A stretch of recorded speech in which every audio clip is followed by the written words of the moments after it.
Hello, you guys. The Gizz Boy records are in. They're finally in. I still have a few things coming in the mail still, but I have most of the reissues that were reissued from Flightless like a couple of weeks ago, I think around October. So I have all that stuff here.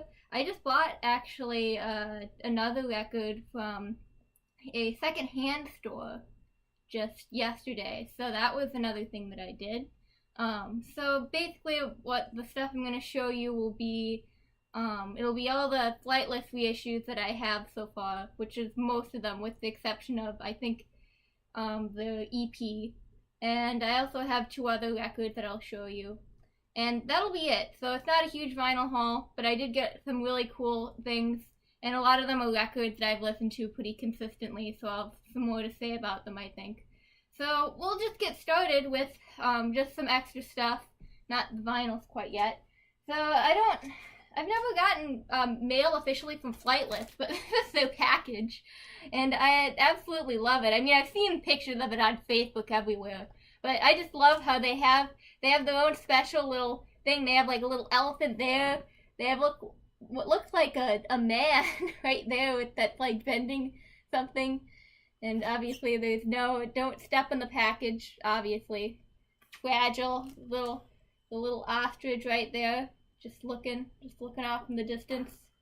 Definitely exemplify that you do not want this package to be crushed, and thankfully that wasn't the case. Well, it's okay. So the corners of the records were a little bit they got a little bit crushed. But, I mean, the records inside and everything were fine. Like, when I got this package, it was a little bit, like, loose on the end, so I was a bit worried. I was like, uh-oh, that might mean that, the records might have broken inside, but that didn't happen. The corners were a little bit folded, but it wasn't anything that really bothered me too much. Like, the records are spectacular looking, everything inside of them is fine. Everything's intact, so that's a very good thing. So another little extra thing I got is so the first time they tried to launch the albums on their website, basically what happened was the servers crashed and everyone was like going crazy. There was a whole bunch of memes made about it, but that's the story for another day. So they gave us everyone who bought had an order, they bought this this bumper sticker that said, "I survived the Flightless crash." And so I am officially a survivor of the time that they tried to launch all their albums on their website, and then the servers crashed, so no one could buy them, and it was kind of disappointing. But no one's fault, really. It's just computer issues, I think. Oh yes, and then I got this other really dope sticker, the Gizzverse confirmed. Yeah. I think in the future I'm gonna have to make like a video about the Gizzverse. There's obviously a ton of different interpretations for it, but yeah. So most of you probably don't know a whole lot about Gizz lore necessarily if you aren't into King Gizzard and the Lizard Wizard, but yeah, that's another story for another day. A lot of inside jokes from those stickers. So, let's see here. What should I do first? The first one I got here is I got a pressing, not just like an ATO pressing, but like an official Flightless pressing of King Gizzard and the Lizard Wizard 12-bar blues. I have like the sleeve. What's really nice about all these is that the packaging on it is really, really nice. Like they always come in like plastic sleeves, but I like how the sticker and everything, you get to keep that on there.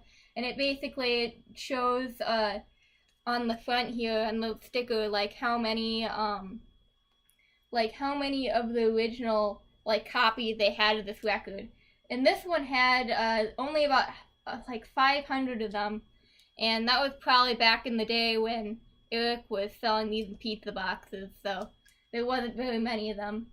And if you ever look on Discogs, like the original pressings of these, like from the original year that they came out, they're quite pricey. They're rare. They're probably like hundreds of dollars. So yeah, it's pretty crazy. But yeah, so that's the front.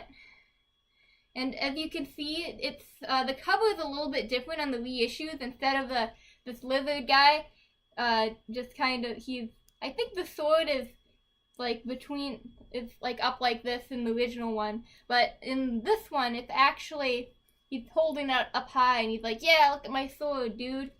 And so this is the back, and obviously there's the flightless label, and I don't usually, I think, yeah, this is definitely a Jason Galea, they all of him, but I think this is from the original pressing too. It had the same background, but the front is different.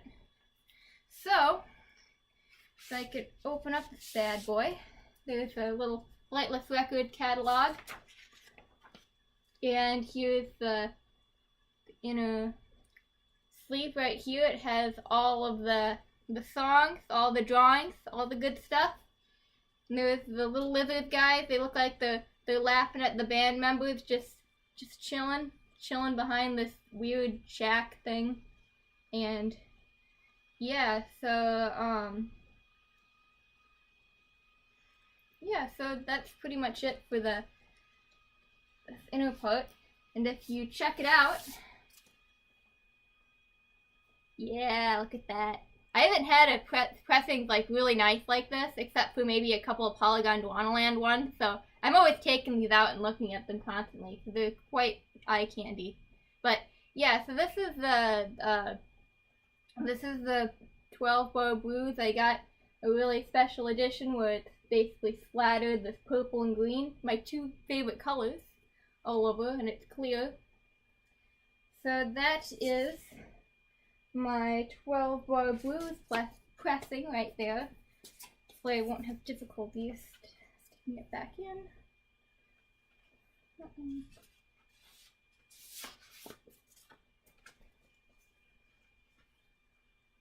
And what we got up next, and this one I didn't intend to get because it's not, I mean, I don't hate this record, but it's not like my favorite one. So I didn't intend to get this record initially because it just wasn't like my first priority. But I was supposed to get the EP, which I don't, everyone's gonna get mad at me because I mispronounce this name all the time, but it's called like Wilburys Beach or something like that. I can never pronounce it right, but it has the big lizard dude on it, and he's like pulling the guy by the hair. You all, like, it's a really nice record, but I got this one instead. So I ended up buying the EP again, so hopefully that'll come into the mail. But anyway, so I got, this is Eyes Like the Sky, and I believe the narration, it's not, well, there's obviously music in it, but it's basically like this very giant, like, it's basically a huge narrated album with just telling a story. And I'm pretty sure Ambrose's dad is the one who's is the narrator on this album. So this is the newer version, or the newer reissue of it. And here's what it looks like on the inside. It has all the lyrics, that in the front. And the inside is this really cool, it's like this cloudy blue. You can see right there. And yeah, so I think there was a Gumboot Soup pressing that kind of looked like this too. I don't have it, but it looks something like this. So if I ever get that one, these will probably look somewhat similar to each other. I haven't actually listened to this record incredibly, like a lot. So I'm kind of excited to give it a listen again because I don't think it's been years since I've actually heard this. So I'll have to give it a chance again and just see if my opinion on it has changed. Because when I first started like listening to King Gizzard, I wasn't really used to a lot of the more experimental stuff, so I wasn't really into just purely narrated stuff. So this album didn't catch on with me quite as much. I guess I didn't hate it, but then I listened to it a bit more and more, just like parts of it recently.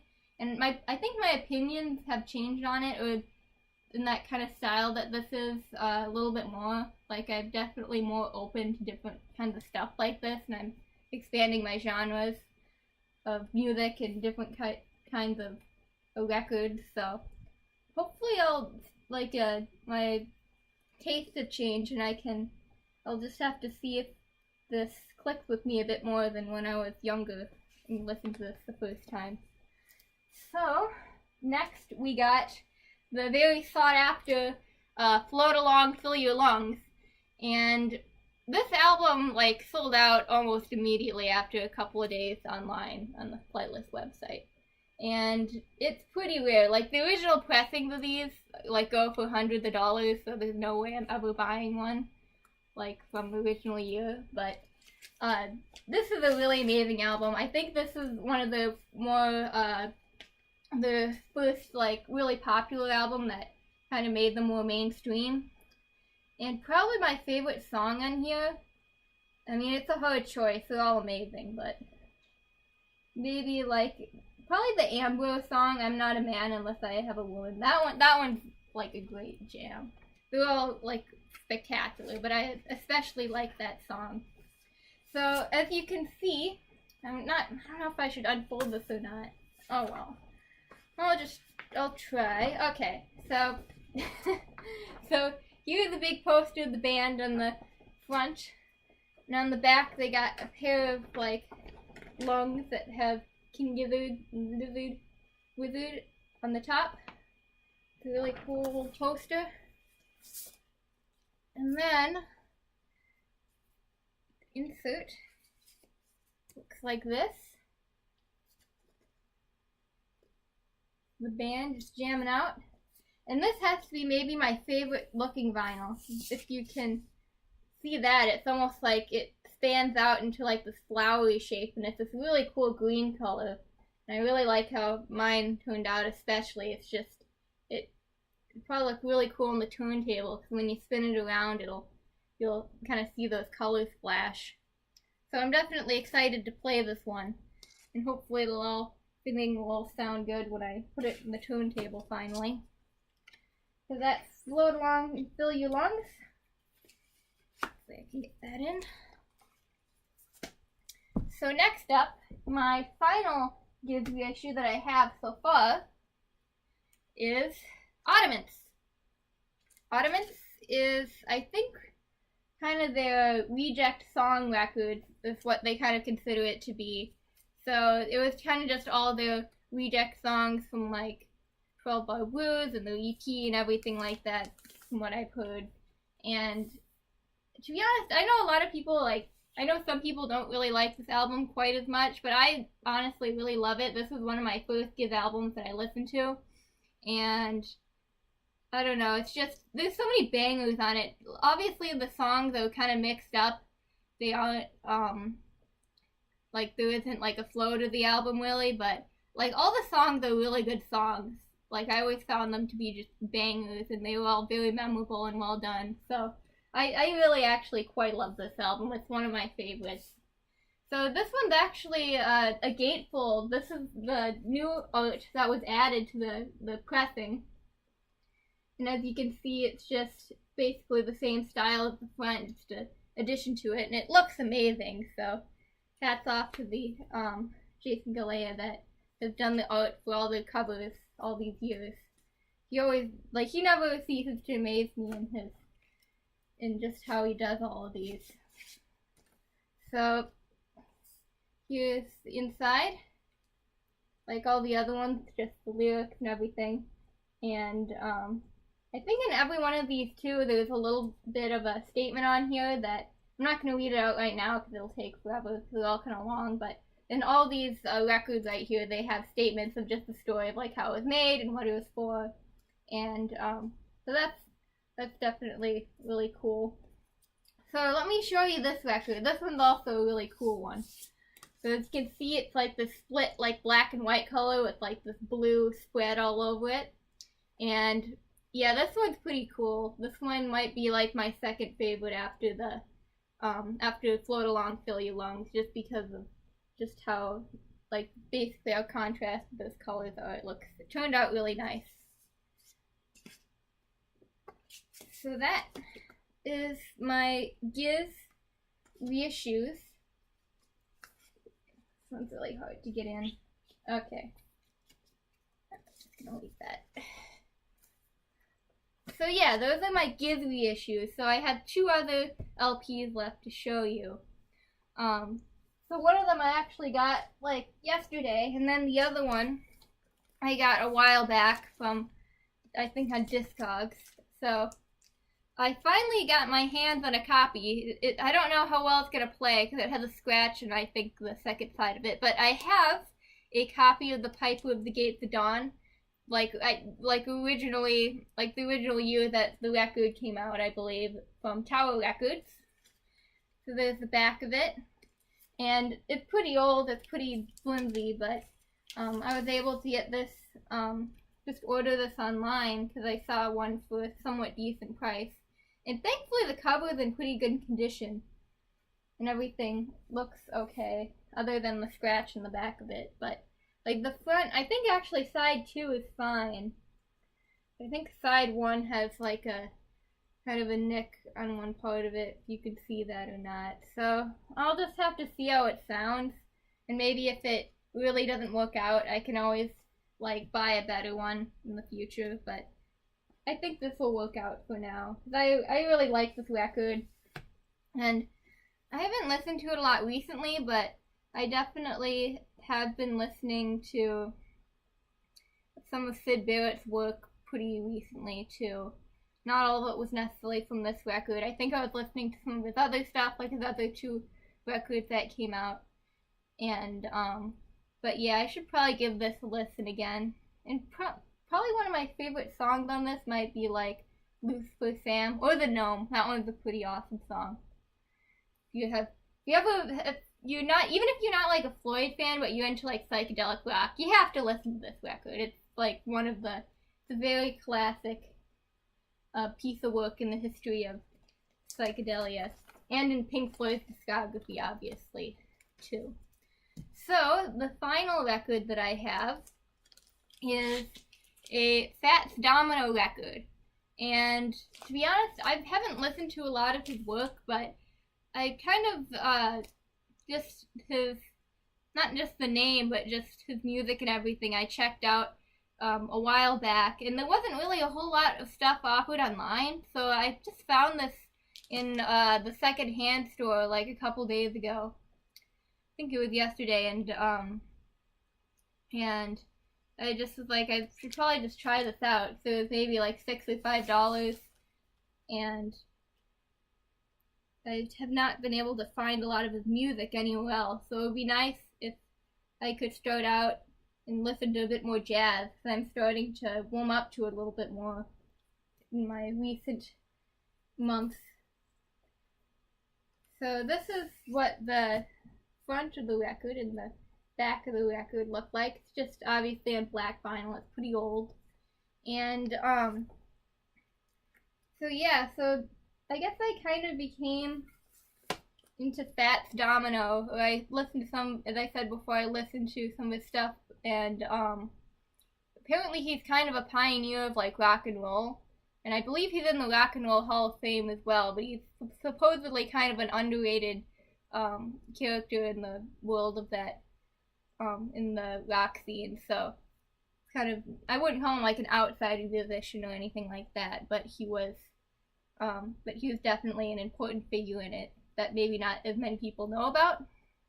And obviously most of his work is like stuff that is in a genre that I'm not used to, so I guess the reason why I bought it was that I wanted to try it out a little bit more, because his music, at least at the store, that was like in the jazz section, and I believe he played like piano and stuff like that too, and so it's probably going to be more of that kind of music. But I'm definitely really excited to check it out, because I was interested in some of the songs that I had heard from him that were like probably some of his more famous stuff. And I think on Discogs it said he had quite a few works, so if I do like this, I'll probably check out some of his other stuff too.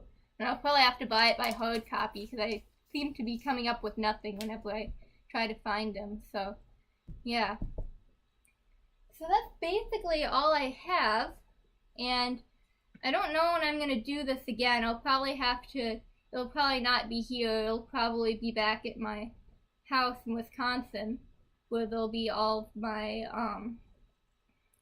my other records, and I'll have to probably do a couple videos, and maybe I'll just do one huge long video of me just showing off all my stuff, because I basically have a whole bunch more Buckethead records back in my own house. I just have a lot of different stuff that I haven't shown here, obviously. So, yeah, so hopefully I can have the chance to do that. And other than that, there's like 3 other things that are coming that I ordered recently. One of them is obviously the King Gizzard EP that I didn't get in the mail by mistake. And then there's the I think another Gizz record that I got really lucky on, like an original flightless pressing of a paper mache Dream Balloon. It was like a yellow vinyl, and I think that was pretty much it. Oh yeah, and then there was this VHS tape that I got of Polygon Land. So I'm curious of what that is, and hopefully I can find a VHS player and actually I think my parents have one, so I'll have to stick it in a TV and just see what's on it, you know. But yeah, so that's basically all of the new stuff that's coming in, and the stuff that I'll probably show in the future. So yeah, so I hope you all have a good night.